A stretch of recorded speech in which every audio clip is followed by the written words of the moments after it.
তো পরবর্তীতে এই বুধবার আমার ছেলেটা অনেকটাই অসুস্থ হয়ে পড়ে, খাওয়া দাওয়া ছেড়ে দেয়। পরবর্তীতে আমি সন্ধ্যার দিকে আমার ছেলেকে নিয়ে আমি হাসপাতালে অ্যাডমিট করি। এটাও আমি আমার বোনকে অবগত করি যে আমার ছেলের অবস্থাটা ভালো না, হাসপাতালে ভর্তি করছি, হ্যাঁ এটা দ্রুত একটা ব্যবস্থা নে।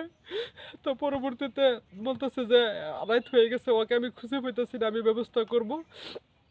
পরবর্তীতে বৃহস্পতিবার সকালবেলা সে আমাকে বলে যে আমার ছেলে অপরাধ করছে, আবু বকর সিদ্দিক অপরাধ করছে, এটা শাস্তি আমিও চাই, যেহেতু সে শিশু বাচ্চা, তোর ছেলে মানে আমার ছেলে, এটার আমিও বিচার চাই, তুই মামলা কর।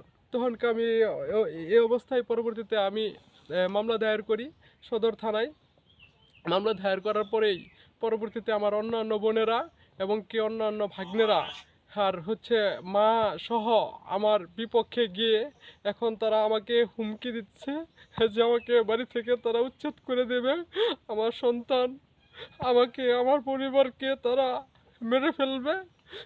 আমি যদি আমার এই মামলায় যদি আবু বকর সিদ্দিক অথবা অন্যান্য আসামিরা যদি একদিন যদি জেল খাটে, তাহলে আমাকে ওরা মিথ্যা মামলা দেওয়া ফাঁসাবে। আমি এমন একটা জীবন বিভ্রান্তির মধ্যে পড়ে আছি। আমি দেশবাসীর কাছে, হ্যাঁ, প্রশাসনের কাছে, হ্যাঁ, সরকারের কাছে জোর দাবি জানাচ্ছি এবং কি করজোর অনুরোধ জানাচ্ছি, আপনারা সকলেই বিষয়টা একটু সুদৃষ্টি দিবেন, আমার পাশে থাকবেন। আমার পক্ষ নেওয়ার দরকার নাই, আমার বোন মাদের পক্ষ নেওয়ার দরকার নাই, আপনারা সবাই একটু ন্যায়ের পক্ষ নেবেন, ন্যায়ের পক্ষে একটু কথা বলবেন। আপনাদের কাছে আমার এটাই চাওয়া পাওয়া, আমি আর তো কিছু চাই না, এটার আমি সুষ্ঠু বিচার চাই। আমাকে যেন, আমি যদি এরপরে যদি দেখা গেছে যে আমার মৃত্যু হয় যদি কারো হাতে, তাহলে মনে করবেন যে আমার এটার সাথে আমার মা বোন ভাগ্নে ভাগ্নি এরা জড়িত আছে।